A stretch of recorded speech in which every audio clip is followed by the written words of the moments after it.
ದರ್ಶನವನ್ನ ಪಡೆದ ನಂತರ ಸಕಲ ಭಕ್ತಾದಿಗಳು ಏನು ಮಾಡ್ತಾರೆ ಅಂತಂತಂದ್ರೆ ಐಕ್ಯ ಮಂಟಪವನ್ನ ದರ್ಶನವನ್ನು ಕೂಡ ಪಡೆದುಕೊಂಡು ಇಲ್ಲಿರುವಂತಹ ಒಂದು ಗಜಾನನ ಅಥವಾ ಗಣೇಶ ಮೂರ್ತಿಯನ್ನು ನಾವೇನು ಕಾಣ್ತೀವಿ ಇಲ್ಲಿ ಬಂದು ಕಾಯಿ ಹೊಡಿಸುವ ಒಂದು ಸಂಪ್ರದಾಯವನ್ನ ಹಿಂದಿನಿಂದಲೂ ಇದೆ.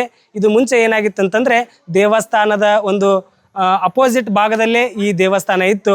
ತದನಂತರ ಕಾಲಗಳಲ್ಲಿ ಅದೇನಾಗಿದೆ ಅಂತಂದ್ರೆ ಪುನರ್ನಿರ್ಮಾಣಕ್ಕೆ ಒಳಪಟ್ಟಾಗ ಈ ಗಣೇಶ ಮೂರ್ತಿಯನ್ನ ಈ ಗಣೇಶ ದೇವಾಲಯವನ್ನ ಇತ್ತೀಚೆಗೆ ಏನ್ ಮಾಡಿದ್ದಾರೆ ಅಂದ್ರೆ ಈ ಭಾಗದಲ್ಲಿ ಮತ್ತೆ ಪ್ರತಿಷ್ಠಾಪಿಸಿದ್ದಾರೆ.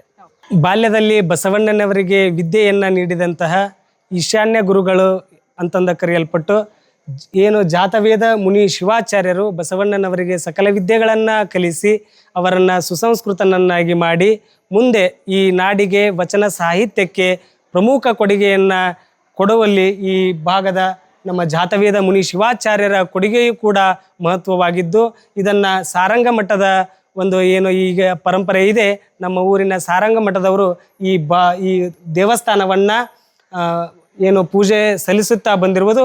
ಒಳಗಡೆ ನಾವು ಜಾತವೇದ ಮುನಿ ಶಿವಾಚಾರ್ಯರ ಕರ್ತೃ ಗದ್ದಿಗೆಯನ್ನ ನೋಡಬಹುದಾಗಿದ್ದು, ಅಂದ್ರೆ ಬಸವಣ್ಣನವರ ಗುರುಗಳದ್ದು ಗದ್ದಿಗೆ ಇದು.